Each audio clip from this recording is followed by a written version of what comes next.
100% fees రాయితీతో AI నేర్చుకోవాలనుకుంటున్నారా? Attend Quality Thought gen AI test 2025.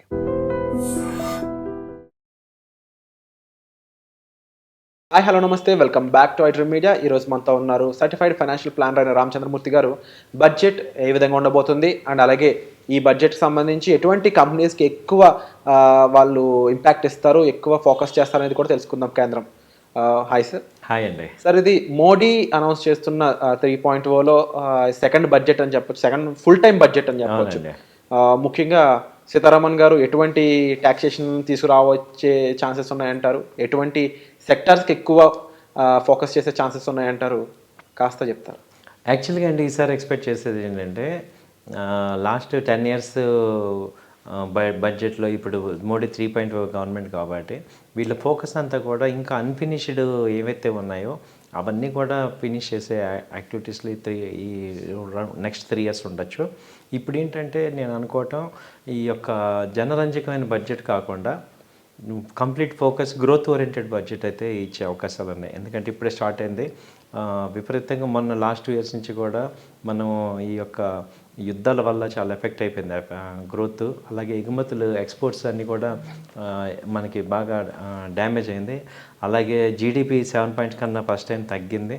So ఇవన్నీ కూడా గవర్నమెంట్కి ఒక రకమైన రూపీ వాల్యూ బాగా డే బై డే వీక్ అవుతుంది. సో వీటన్నిటికీ ఆన్సర్ అడ్రస్ చేయాల్సిన టైం అయితే ఇప్పుడు ఈ బడ్జెట్లో చూపించాలి. సో దానికి ట్రేడ్ గ్యాప్ డెఫిషియన్సీ తీసుకురావాలంటే కంపల్సరీ ఈ యొక్క ఏంటంటే ఈ రాయితీలు ఇవ్వటం కానీ స్పెషల్గా ఇలాంటివన్నీ బాగా తగ్గించేసి బిజినెస్ ఓరియంటెడ్, గ్రోత్ ఓరియంటెడ్కి అలాగే జాబ్ క్రియేషన్కి ఎక్కువ ఫోకస్ ఇచ్చే అవకాశాలు కనపడుతున్నాయి. సో లాస్ట్ దానికన్నా ఇంకా కొంచెం స్ట్రింజెంట్గా రావచ్చు, ఎఫెక్ట్ అవ్వచ్చు అనేది ఎక్స్పెక్ట్ చేస్తున్నాం. సో దానిలో భాగంగా ఏంటంటే ఇప్పుడు ఇన్ఫ్రాస్ట్రక్చర్ ఇంకా బిల్డ్ చేయాల్సిన పరిస్థితి ఉంది. ఆ తర్వాత ఇక్కడ మన హౌసింగ్ ఏంటంటే ఇప్పుడు చాలామందికి అర్బన్ హౌసింగ్, రూరల్ హౌసింగ్ ఇవ్వటం కానీ, దాని తర్వాత ఏంటంటే ఈ మెయిన్ ఫోకస్ తీసుకొచ్చేది ఎక్స్పోర్ట్స్ గ్రోత్ ఏ రకంగా తీసుకురావటం, అలాగే ఈ యొక్క జాబ్ క్రియేషన్. ఈ 4 ఫ్యాక్టర్స్ ఎక్కువ ఫోకస్ అవుతాయి. మెయిన్ అందులో జాబ్ క్రియేషన్కి బాగా ఇవ్వటం, మేక్ ఇన్ ఇండియా, ఇండియాలో డిజిటల్ ఇండియా కానీ, మేక్ ఇన్ ఇండియా కానీ ఇంకా దాన్ని ఫోకస్ చేయటం. అలాగే డిఫెన్స్ ఇప్పుడు మనకి ఎక్కువ ఇంపార్టెన్స్ ఇవ్వటం. అలాగే డిఫెన్స్ యొక్క ఆయుధాలని ఎక్స్పోర్ట్ చేస్తున్నారు, దాదాపు 100 countries దాకా వెళ్తుంది, దాన్ని గ్రోత్ ఇవ్వటం. అలాగే రైల్వేలో తీసుకుంటే బుల్లెట్ ట్రైన్స్కి ఇంకా ఎక్కువ ఫోకస్ చేయటం. అలాగే ఇక్కడ మనకి రీసెంట్గా కొత్త ట్రైన్స్ వచ్చాయి కదా, ఆ ట్రైన్స్ ట్రాక్స్ వాటికి వరకు మనకి బాగా ఫోకస్ అవుతుందండి. అండ్ ఫార్మింగ్ సంబంధించి ఏ విధంగా ఉండబోయే ఛాన్సెస్ ఉన్నాయంటారు సార్? మరీ ముఖ్యంగా ఇండియాలో సెకండ్ బిగ్గెస్ట్ గూగుల్ ఆఫీస్ రాబోతుంది హైదరాబాద్లో. అంటే ఇలాంటి ఈ ఇన్వెస్ట్మెంట్ని ఇండియాకి తీసుకురావడం కానీ వాటి మీద మళ్ళీ దానికి సంబంధించి ఇన్ఫ్రాస్ట్రక్చర్ హెవీగా మెన్షన్ చేయాలి. అండ్ అలాగే ఈ రెండు కాకుండా మీరు డిఫెన్స్ గురించి చెప్పారు. అండ్ మరీ ముఖ్యంగా ఇప్పుడు పోర్ట్ ఇండస్ట్రీ, ఏపీకి సంబంధించి ఎక్కువ వింటూ ఉంటారు. ఇప్పుడు ఏపీలో పోర్ట్ ఇండస్ట్రీ డెవలప్మెంట్ ఏంటి, ఇలా క్వశ్చన్స్ ఉన్నాయి కొన్ని. వాటికి సంబంధించి ఏ విధమైన ఎక్కువ ఏపీకి ఎక్కువ ఫేవర్ ఉంటుందండి. ఎందుకంటే గవర్నమెంట్ అంతా నిలబడే ఏపీ మీదే కాబట్టి ఏపీ కొన్నివన్నీ కూడా వచ్చే ఛాన్సెస్ ఎక్కువ ఉన్నాయి. అయితే మనం ఒక్కొక్క రంగాన్ని తీసుకుంటే, ఇప్పుడు ఫస్ట్ వ్యవసాయ రంగం తీసుకుంటే, ఇప్పుడు డ్రోన్స్ని ఎక్కువ వ్యవసాయ రంగంలో తీసుకొచ్చే అవకాశాలు కనపడుతున్నాయి. ఇంతవరకు మనకి ఇండియాలో డ్రోన్స్ అనేవి ఇప్పుడిప్పుడే వస్తున్నాయి, బట్ ఫుల్లీ ఆటోమేటెడ్ డ్రోన్స్ని ఎక్కువ ఉంటాయి కాబట్టి అవి ఏవైతే తయారు చేస్తున్నాయో ఆ కంపెనీలు అనేవి కొంచెం ఫ్లరిష్ అయ్యే ఛాన్సెస్ ఉంది. అలాగే ఇంకా ఏంటంటే ఇంకా అంతకుమించి వ్యవసాయానికి అప్డేట్స్ ఇవి. తర్వాత వచ్చి మనము మ్యానుఫ్యాక్చరింగ్ తీసుకుంటే ఎక్కువ మ్యానుఫ్యాక్చరింగ్కి వచ్చే ఏంటంటే ట్రాన్స్పోర్టేషన్, దానికి ఏంటంటే కంపల్సరీగా ఈ పోర్ట్స్కి సపోర్ట్ ఎక్కువ ఛాన్సెస్ ఉంది. సో నెంబర్ ఆఫ్ పోర్ట్స్ అనేవి ఎక్కువ పెట్టుకోవటం, అలాగే ఆ పోర్ట్స్ రూట్ అన్నీ కూడా హైవే చేయటం కానీ ట్రాన్స్పోర్టేషన్ ఎక్కువ తీసుకొచ్చే ఫోకస్ అయితే ఉంది. సో ఆ కంపెనీస్ ఫ్లోరిష్ అయ్యే అవకాశాలు ఉన్నాయి. తర్వాత ఏంటంటే మనకి ఇంకా ఎక్స్పోర్ట్ ఓరియంటెడ్ వాటికి ఏంటంటే మెయిన్ ఫార్మా ఎక్స్పోర్ట్, మనకి ఐటీ ఫార్మా బాగా ఉంది, వాటి మీద ఎక్కువ ఫోకస్ అయ్యే అవకాశాలు ఉన్నాయి. సో ఫార్మాకి రీసెర్చ్కి కావాల్సిన సపోర్ట్ ఇవ్వటం అనేది జరుగుతుంది. అలాగే ఐటీ కంపెనీస్ కూడా ఎక్స్పోర్ట్ ఓరియంటెడ్ ఆర్టిఫిషియల్ ఇంటెలిజెన్స్ కానీ, ఎడ్యుకేషన్ కానీ ఇవన్నీ ఎక్కువ వచ్చే అవకాశాలు ఉన్నాయి.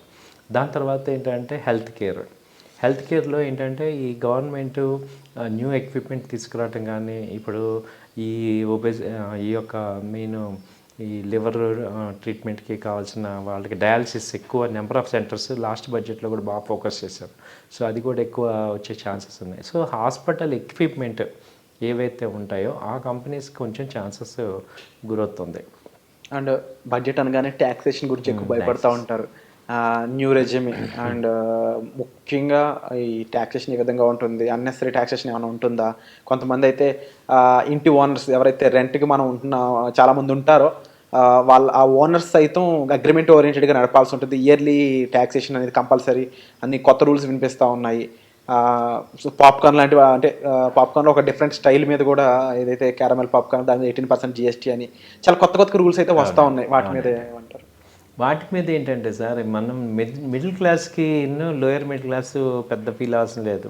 ఏదైనా అబవ్ 1 lakh రెంట్ కట్టే వాళ్ళకి వస్తున్నారు తప్ప నార్మల్ పర్సన్స్కి పెద్ద ఎఫెక్ట్ ఉండదు. ఎందుకంటే అంత ఇంప్లికేట్ చేసినా కానీ అది అంత ట్రాన్స్పరెంట్ అవ్వదు. అయితే ఇక్కడ ఫోకస్ అంతా ఏంటంటే మీరు అన్నట్టు ట్యాక్స్ ఈసారి ఎవరి మీద వేస్తున్నారంటే అన్ఆథరైజ్డ్ బిజినెసెస్ ఉన్నాయి, స్మాల్ బిజినెసెస్, వాళ్ళని పానీపూరి రోడ్డు మీద 45 లక్షలు వాళ్ళని టార్గెట్ చేసే అవకాశాలు ఉన్నాయి. కానీ మామూలుగా వేతన జీవుల్ని ఇంకా బాధ పెట్టే అవకాశం లేదు. ఎందుకంటే ఆల్రెడీ మనం అంతా దాంట్లో ఇక పీక్ స్టేజ్కి వెళ్ళిపోయింది కాబట్టి అందరికీ కూడా పెద్ద ఊరటలు ఉండదు, అలాని పెద్ద కోత కూడా ఏమి ఉండకుండా నార్మల్గా ఉండే అవకాశం ఉంటుంది.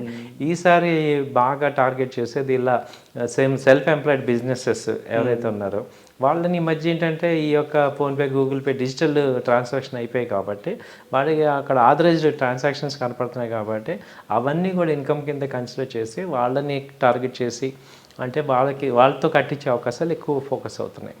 అంతేగాని మన శాలరీస్ మీద పెద్ద ఎఫెక్ట్ ఉండదు. ఒకవేళ చేసిన వాళ్ళు ఇప్పుడు ఆల్రెడీ బాగా నెగిటివ్గా ఉన్నారు కాబట్టి గవర్నమెంట్ కొత్తగా నెగిటివ్ తెచ్చుకునే ఉద్దేశాలు లేకపోవచ్చు. ఎందుకంటే సీతారామన్ గారు లాస్ట్ 10 years నుంచి చేస్తున్నారు అంటేనే ఆవిడకి పల్స్ తెలుసు. అవును. సో ఎవరికి ట్యాప్ చేయాలనే పల్స్ తెలుసు కాబట్టి అంతకాలం ఉన్నారు ఆవిడ. కాబట్టి వాళ్ళు ఏంటంటే ఈసారి ఆవిడ కొత్తగా వీళ్ళ మీద పెట్టే అవకాశాలు కనపడుతున్నాయండి. Wonderful sir.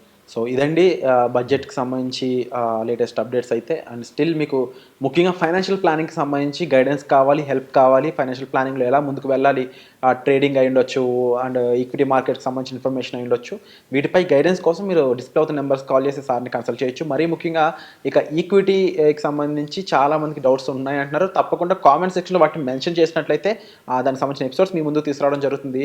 అండ్ తొందరలోనే మీ ముందుకు ఒక ప్రోమో కూడా రాబోతుందండి. ఈ ఇండెక్స్ ఫండ్స్ అండ్ దీనికి సంబంధించిన ప్రోగ్రామ్ ఒకటి రాబోతుంది. ఆ అప్డేట్ కోసం అయితే స్టే ట్యూన్డ్ బై రామచంద్రమూర్తి గారు. సో వచ్చే ఎపిసోడ్లో మళ్ళీ కలుద్దాం. Thank you so much. Thank you అండి. నమస్తే అండి.